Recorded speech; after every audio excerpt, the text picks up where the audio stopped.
Hello student, success coaching classes में आपका स्वागत है। यदि आप चैनल में पहली बार आए हैं तो चैनल को सब्सक्राइब कर ले और बेल आइकन को ऑल में प्रेस कर ले ताकि आने वाले सभी वीडियो का नोटिफिकेशन टाइम पर मिले। आज हम डिस्कस करने वाले हैं क्लास 10 का साइंस का चैप्टर नंबर 6 का आपको शॉर्ट क्वेश्चन टाइप का बताने वाले हैं। जो आपका जैव प्रक्रम आपका जो चैप्टर है जैव प्रक्रम, उससे आपको most VVI short very important जो शॉर्ट क्वेश्चन होता है, जो 2 मार्क्स में 3 मार्क्स में क्वेश्चन पूछता है, वो हम आपको डिस्कस करने वाले हैं। तो कवकों में किस विधि द्वारा पोषण होता है? तो पर पोषण के द्वारा होता है। जीवाणुओं में किस प्रकार का पोषण पाया जाता है? तो परजीवी पोषण पाया जाता है। अश्वपोषी के 2 उदाहरण बताइए। तो एक हरा पेड़ पौधा हरे पादप हो जाएगा, दूसरा क्या हो जाएगा? क्लोरोबैक्टीरिया हो जाएगा। विषमपोषी के 2 उदाहरण बताइए। तो विषमपोषी जो अपना भोजन खुद नहीं बनाता है, माना गाय। आगे देखते हैं, बोल रहा है वह प्रक्रिया जिसके द्वारा स्वपोषी अपना भोजन का निर्माण करता है। तो प्रकाश संश्लेषण। यदि अपना भोजन आपको जैसे पेड़ पौधा जो खुद बनाता है उसको क्या चाहिए? प्रकाश संश्लेषण की जरूरत है। पौधों द्वारा प्रकाश संश्लेषण की क्रिया में सूर्य की विकिरण ऊर्जा का स्थानांतरण किस रूप में होता है? तो रासायनिक ऊर्जा के रूप में होता है। आगे देखिए, पत्ती की सतह पर पाए जाने वाले सूक्ष्म छिद्र गैसीय विनिमय में सहायक होता है या नहीं? तो किसके द्वारा होता है? रंध्र के द्वारा होता है। उस वर्णक का नाम लिखे जो सौर ऊर्जा को ग्रहण करता है, उसको हम लोग क्या बोलते हैं? क्लोरोफिल बोलते हैं, या तो हम लोग पर्ण रहित बोलते हैं। ठीक है, आगे देखते हैं। उस रंजक का नाम लिखे जो सौर ऊर्जा का शोषण करता है। तो याद रखिएगा हरित लवक हो जाएगा। हरित लवक में कौन सा रंजक पाया जाता है? तो पर्ण हरित पाया जाता है। आगे देखते हैं क्वेश्चन क्या बोल रहा है। किसी एक प्राणी संभोजी सूक्ष्म जंतु का नाम लिखे। तो अमीबा हो जाएगा। ग्लूकोज में पायरुवेट में बदलने की कार्य कोशिका किस भाग में होता है? तो कोशिका द्रव में होता है। प्रोटीन में यौगिकों के संश्लेषण के लिए कौन सा तत्व अनिवार्य है? तो याद रखिएगा नाइट्रोजन तत्व अनिवार्य है। आगे देखते हैं, किसी एक पादप परजीवी का नाम बताएं। तो अमरबेल बोलेंगे।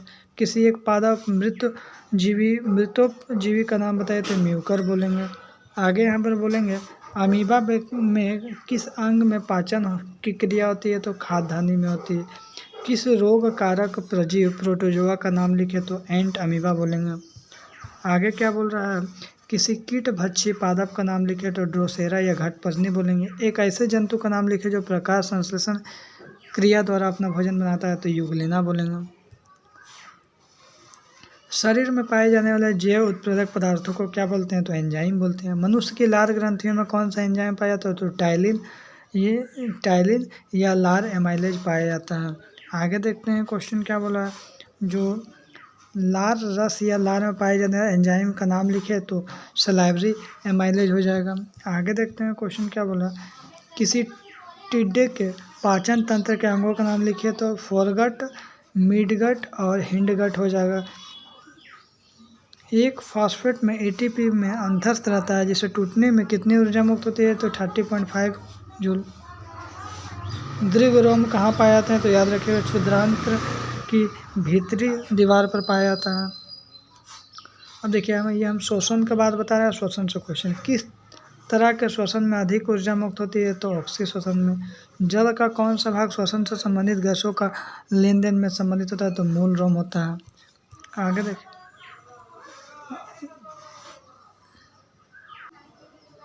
देखिए बोल रहे निम्नलिखित जंतुओं में श्वसन अंग, मछली का श्वसन अंग क्या हो जाएगा? गिल हो जाएगा। मच्छर का श्वसन अंग क्या हो जाएगा? ट्रेकिया हो जाएगा। केचुआ का श्वसन अंग क्या हो जाएगा? त्वचा हो जाएगा। और कुत्ता का श्वसन अंग क्या हो जाएगा? फेफड़ा हो जाएगा। याद रखिएगा। निम्नलिखित जंतुओं में ऑक्सीजन कहाँ से मिलती है? तो देखिए झींगा को जल से और चूहा को वायुमंडल से। आगे क्या बोल रहा है, फुफ्फुस को ढकने वाली झिल्ली का नाम क्या है? फुफ्फुस वार्निंग। आगे क्या बोल रहा है, एपिग्लोटिक्स का क्या अर्थ है? या भोजन के कणों को ग्लोटिस में जाने से रोकता है। टिड्डे में कौन सा श्वसन अंग पाया जाता है? तो याद रखिएगा ट्रेकिया श्वसन नलिका। केचुआ किस अंग से श्वसन करता है? तो केचुआ त्वचा से श्वसन करता है। आगे बोल रहा है सरीसृपों में श्वसन क्रिया किस अंग द्वारा होता है? फेफड़ों में होता है। कोशिकीय श्वसन की सक्रिय स्थल क्या है? तो माइटोकॉन्ड्रिया हो जाएगा। एक ऐसे जंतु का नाम बताइए त्वचा और फेफड़ा दोनों श्वास लेता है। तो मेढक। श्वसन और दहन में कोई एक समानता बताइए। दोनों ऑक्सीजन की क्रियाएं हैं। उस पदार्थ का नाम बताइए श्वसन के पहले चरणों में बनता है। पायरुवेट। ग्लूकोज के एक अणु में ऑक्सीजन की कितनी ऊर्जा मुक्त होती है? तो 674 किलो कैलोरी होता है। एंजाइम क्या है? तो एंजाइम एक प्रकार का जैव उत्प्रेरक है। उस एंजाइम का नाम लिखे जो स्टार्च को तोड़ता है। तो सलाइवरी एमाइलेज हो जाएगा।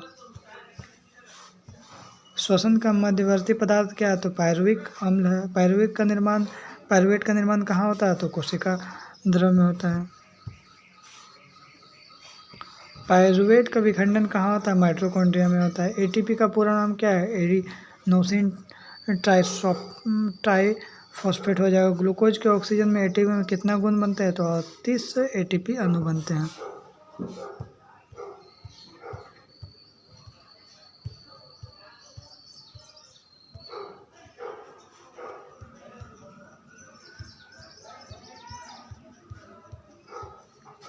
तो फिर मिलते हैं नेक्स्ट वीडियो में। Thank you so much.